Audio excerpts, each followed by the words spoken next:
see by the title, we are doing another whispered scary viewer story video. I love these videos. You guys seem to really like them as well. And I know I sound like a broken record, but I've got another mug of my favorite tea. It's really full, it's really hot. I'm very excited to drink it. It's my first cup of the day. So cheers, my friends. You guys are the best. Thank you so much for being here and letting me, or picking this video to help you relax and unwind. Thank you so much for being here. It's actually a little too hot right now, so I'm gonna leave it for a few minutes. And then this is just kind of becoming like a regular thing. I've got another plate of apples. And I don't know if you can see, but this is like a leaf plate. Can't really see.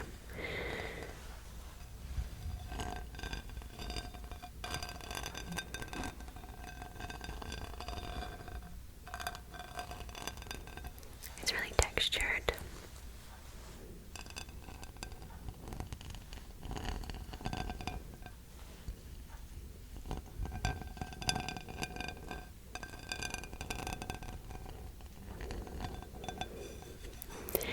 Yeah, I usually save this plate or these plates for October, but they're too pretty. So I've got a lot of stories. Thanks to you guys. Thank you for sending them in. And before I get into it, if you have a scary story that you would like shared on the channel in a whisper for my next ASMR video, I will leave my email down below. You can send me your story there. Sorry, I'm out of breath. I just had lunch, so I'm very full. And it's hard to breathe when you're really full, but I didn't want my stomach to growl, just being totally honest with you. I've actually made a new email just to receive these stories from you guys, because I've been having so many of them sent in, which is amazing, and I'm so thankful for that. But they're getting mixed up with my other like junk emails and just everything else. So I've made one email specifically for these stories, so you can find that down below.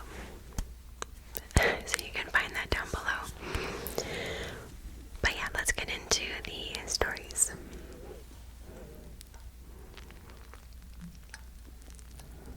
Okay, so our first story is from Alexandra.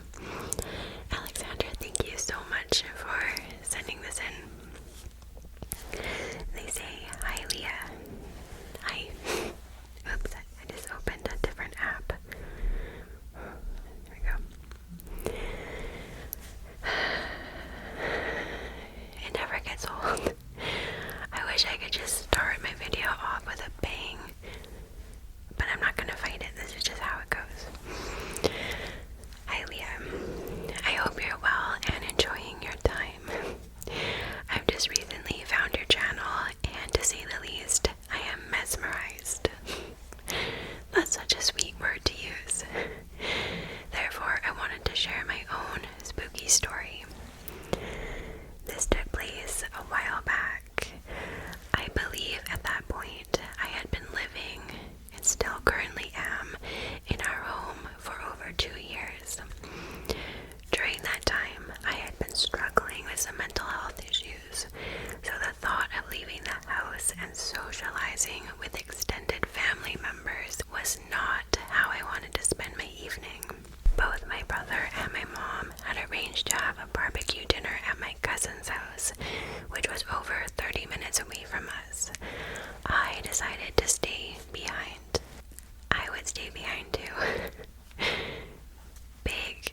for getting outside and like hiding. I'm sorry, that's so freaky. I'm trying to think if anything like that has ever happened to me. I'm sure when I was younger, like I thought at some point somebody had come into the house because I was hearing weird sounds or something, but freaky stuff. Okay, Alexandra has another story. I have another story, however, I did not experience it. My mom used to tell me this when I was younger. For some context, we had moved to the UK from Poland when I was around the age of 10. Back then, my mom used to work at a facility for children with special needs, or those who don't have the best parental figures, and it was all ran by nuns.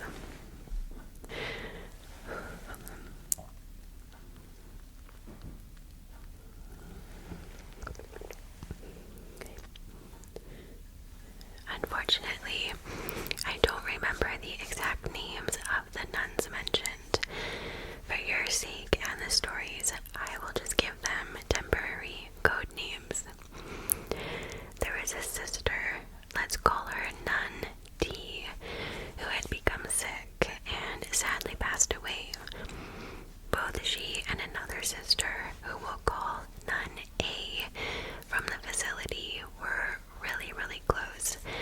They were really close friends. So the death of D deeply affected A. While processing the grief and all of the emotions that come with losing a close one, A would play pretend.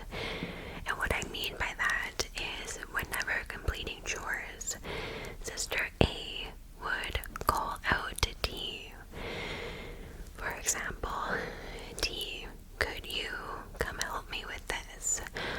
Oh, D, could you be so kind to pass me that?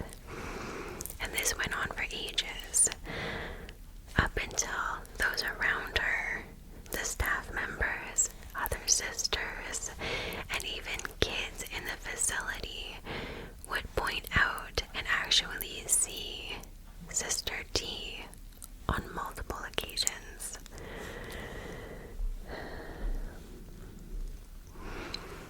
Separate individuals have reported similar experiences. They would see a nun-like shadow wandering the rooms. Features were visible, but not all at the same time. It was almost like seeing the nun through a plastic bag. It all led to the higher staff members calling a priest over to allow the spirit to move on, and then Sister A was not allowed to call D back ever again. That's kind of sad. As much as it's not my story, it still freaked me out. I hope you enjoyed, and you are free to use the stories whenever you would like. All my love, or all the love, from Alexandra. Alexandra, thank you. That is a really cool one. Hold on, my throat is one of those days where I can tell the whispering is a little hard.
close person to the family or in the family that had passed.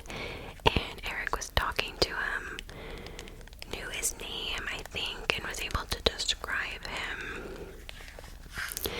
So, yeah, I believe in this kind of stuff so much, and I love it. I think it's like not scientific proof, but it's proof to me that there is an afterlife and our loved ones stay with us, and I love it. Thank you for sending that, Alex, and yours as well, Alexandra, because it was similar to that one.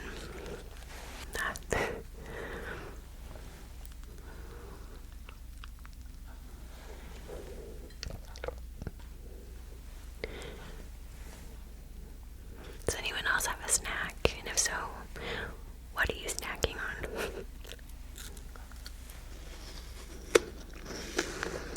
So, our next story is from somebody who would like to remain anonymous. So, of course, I'm going to respect that. And they say, "Hi, Leah. Hi. I hope you are feeling well or feeling better." And I am. Thank you so much. I'm feeling a lot better. So, let's see. I have had my fair share of stories. I'll write about the most frightening, and I'll send another email for the meaty one. Ooh. So this one is called Postman Pat, which just has a very creepy ring to it. Okay. So my husband and toddler daughter had recently moved into our first house in a new area that I wasn't familiar with, but we had already made friends with a few new moms nearby. The craze at that time was Postman Pat, an early childhood animation show that made a postman the star. Okay, so it's a show. My daughter and my friend's kids loved him. Apparently, there was even a friendly local postie who would toot his motorbike horn for the kids if you met him by your letterbox. One afternoon, a guy that I assumed was a postal worker drove down our driveway wearing a helmet, completely concealing his face. He didn't seem to be wearing the standard day glow yellow jacket of our Australian Postal Service banner on his bike, but he had our mail. I don't like that. We met him, and I exclaimed to my daughter, "Look, it's Postman Pat," thinking this is the same benign man that my friends had told me about. He revved up his bike, and it just felt so off. I instantly regretted exposing both myself and my daughter to this stranger. My gut was churning. He didn't take off his helmet or lift his visor to smile or to wave. It was creepy, to say the least. I took my mail and I waited for this guy to leave. It felt like forever. But my daughter was excited. She thought it was awesome.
stayed silent, and I prayed that my daughter wouldn't wake up and make a noise, so he would assume that we weren't in.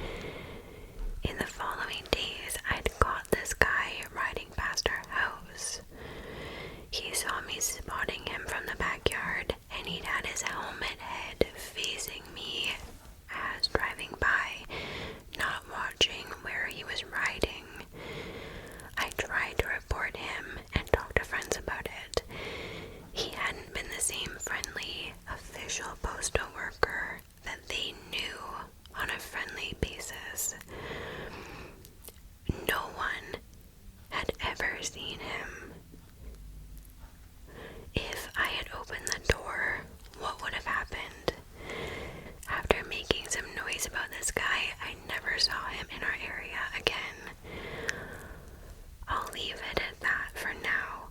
I really do hope you're feeling better now, Leah. I'll write again soon. Thank you for helping to break my writing drought. COVID has played such havoc on me. I'm so sorry. It's been a challenge just to make myself do this. I wish more people loved and recognized your channel. Give it time. We'll get there. I'll help in my way. Much to you and your furries.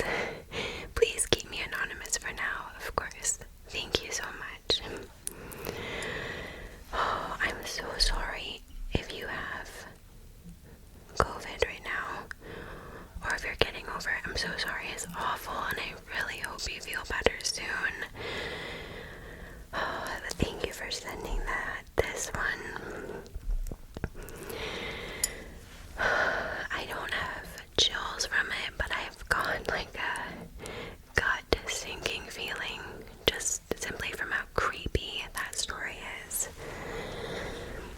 Like, my mind immediately goes to some absolute creep dirtbag.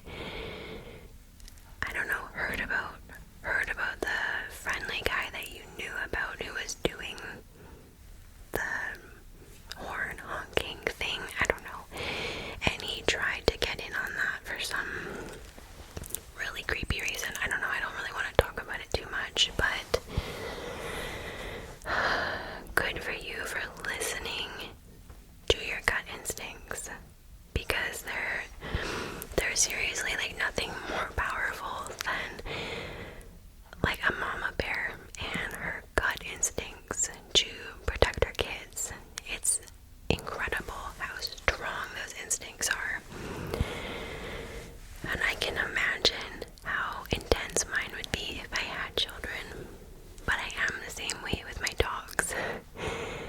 A couple months ago, when there were bears still roaming around in the backyard, I get really nervous letting our pugs outside because of bears and cougars and stuff like that. So I usually always go out there with them just in case, right? And one night they were out there doing their business, and one of my pugs had like run around the corner of the deck and I couldn't see him. And then he started growling and barking, and he has like distinct barks, right? Like, you know, when it's a playful bark and when it's a bark that he actually sees something and he's like protecting his yard. He was doing the growl bark where he actually saw something, and without even thinking about it, like I didn't even hesitate for a second, I sprinted over to where he was, just ready to fight a grizzly bear if I had to get it away from my little bug. I would do anything for my dogs. So I can only imagine how instinctive and powerful that gut feeling is, or just that fight or flight reaction is for actual mothers or any parent. I'm just saying, like, you know, the word, like the mama bear instinct, right? But obviously it applies to any parent. I think I might have just gone off on another weird tangent there. My apologies if I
Alexis sneak into the kitchen with my peripheral vision, and she froze when she saw me.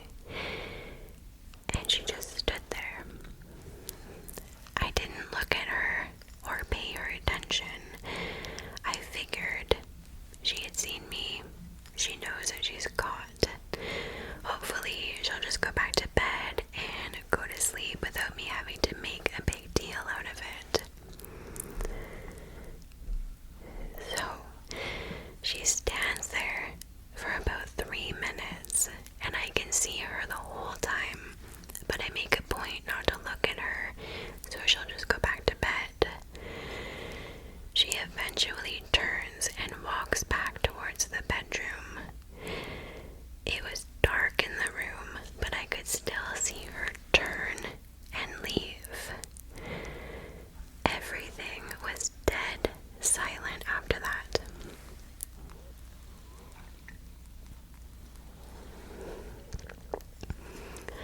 So after about 15 minutes, I got that feeling in my gut that I need to check on her because she's probably up to no good. In 15 minutes, I should have heard her climb back in bed or rustle through toys. Hearing absolutely nothing normally meant that she was trying to be quiet for a reason. Every parent gets that sick feeling in their stomach when their kid is up to no good, and I got that feeling, so I got up to check on her. I stood up and I walked into the next room that led to the bedrooms, and it was pitch black. I couldn't see a thing, and that's when it hit me. Alexis was with my ex that night. She wasn't with me. I had been so used to hearing her. I had been so used to her being there all week that it simply slipped my mind. So the girl that I saw wasn't her.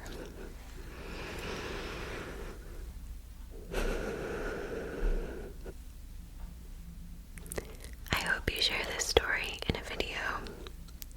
Lena.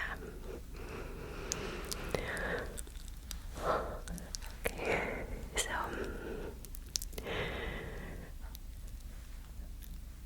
I got serious chills when I read that twist of the story because, and I'm sure some of you won't believe me, but I don't read through the entire story when I get the email.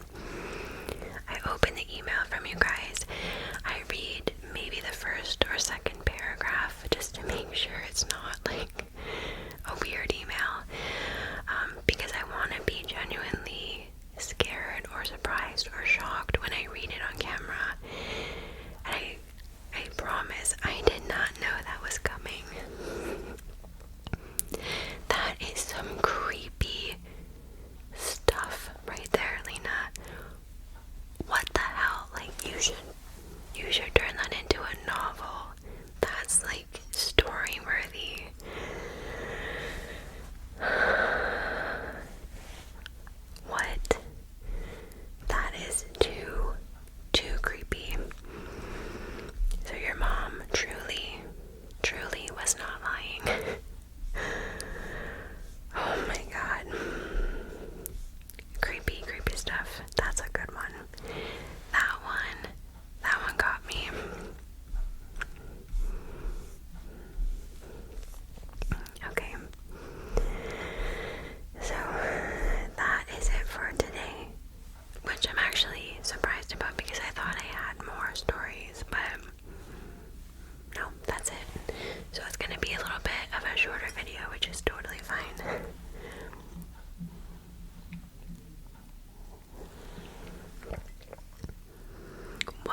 scrap an entire video, like literally just delete the entire script that I had been working on, because I'm so upset about what happened, and I'll think, no, there's no way I can sit down and talk about this. I can't do it. And that is what is happening right now. I was working on, I don't know if I should tell you this, the key is, like, you don't have to look it up, of course, but